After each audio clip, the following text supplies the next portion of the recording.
بچه حالتون چطوره؟ آرتین هستم. خوش اومدید به ویدیو. بچه اومدیم با پارت جدید بودیه ماینکرافت و قراره که امروز بریم ماینکرافت و امروز قراره چیکار کنیم؟ پارکور کنیم. لایک و کامنت با ادامهش بود. به خدا بچه ببخشید یه لحظه بچه من ادامه این پارکور من داشتم بازی میکردم. ادامه این پارکور لایک و کامنت و سابسکرایب یادتون نره. بزن به ساق ویدیوی خیلی خفن. لیتس گو. خب بچه میخواد الان یه مپ پارکور بیارم و خیلی خوب میشه. اینه کجاه؟ اینه. آها این بود. اینه برسا ویدیو. آقا اینجا میگم فکر کنم اینه دیگه.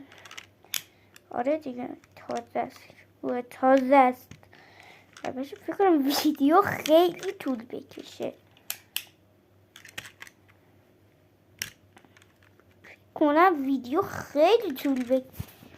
خب اینم از این و استارت بزنیم.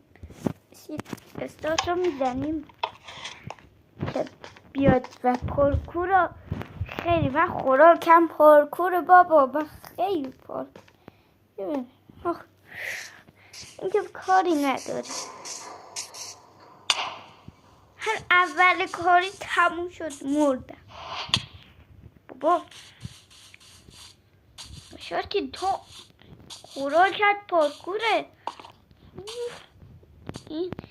این که اصلا آسونه بابا. خیلی آسونه.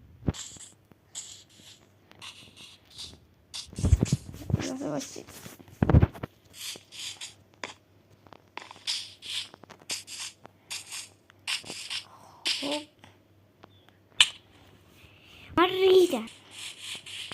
من ریدم بابا. مرغ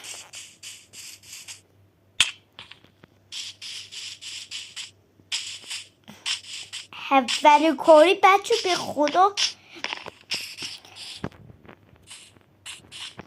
این که آسونه بابا. این آسونه بابا. برو بنازم یال. خب بای اینجا دایمن